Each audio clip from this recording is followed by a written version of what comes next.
warahmatullahi wabarakatuh. Nama saya Amanda Fitri Ransya. Saya dari kelas 11 keperawatan. Di sini saya akan menjelaskan tentang organ pencernaan makanan.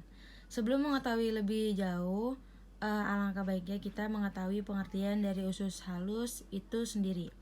Usus yang terletak di antara lambung dan usus besar. Usus halus memiliki panjang 6 meter. Panjang 6 meter dengan diameter berukuran 2,5 cm.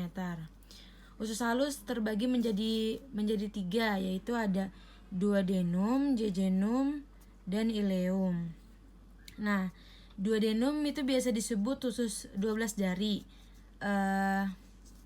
Ini duodenum biasa disebut usus 12 jari. Terus di sini ada jejunum. Jejunum itu biasa disebut usus kosong. Terus juga ada ileum. Ileum itu biasa disebut usus penyerapan. Nah, fungsi usus halus ada 2. Fungsi usus halus itu ada 2. Yang pertama, dia proses pencernaan makanan. Proses pencernaan makanan. Yang kedua, tempat penyerapan nutrisi maupun zat-zat dari makanan yang sudah dikonsumsi. Terus ketika terjadi makanan sudah sampai di usus halus, itu dia akan bertemu dengan enzim dan zat-zat lainnya. Fungsi dari usus besar, dari usus besar yaitu sebagai penyerap air makanan yang dikonsumsi dan masuk ke dalam usus. Nih, usus besar dalam mengalami penyerapan kadar airnya sehingga terjadi proses penyerapan air dan juga penyiapan limbah berupa feses untuk dikeluarkan melalui anus. Nih.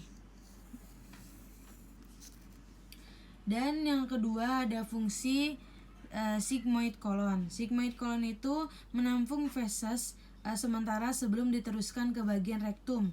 Teruskan dari kolon descendens adalah kolon sigmoid yang bentuknya mirip huruf S.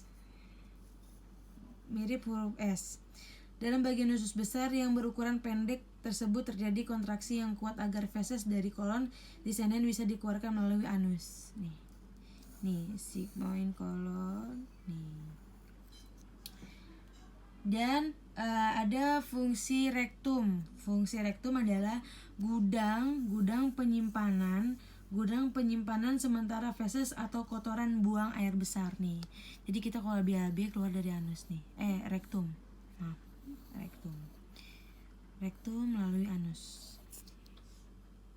Terus fungsi anus itu pengeluaran sisa-sisa makanan yang sudah tidak diperlukan melalui organ anus. Anus adalah jalan pembuangan sisa makanan yang tidak terpakai oleh tubuh dan gas-gas yang berbau disebut tinja nih. Kita kalau BAB dari rektum ke anus, terus prosesnya keluar dari anus kotoran-kotoran yang sudah terproses. Terus ada fungsi lambung. Fungsi lambung itu mengolah makanan. Fungsi utama dari lambung itu dengan bantuan asam dan enzim. Nih. Asam dan enzim, lambung memecah makanan menjadi partikel-partikel kecil. Selama proses ini lambung akan bergerak secara refleks untuk mencampur makanan dengan asam dan enzim. Cukup sekian penjelasan dari saya, kurang lebihnya mohon maaf. Wassalamualaikum warahmatullahi wabarakatuh.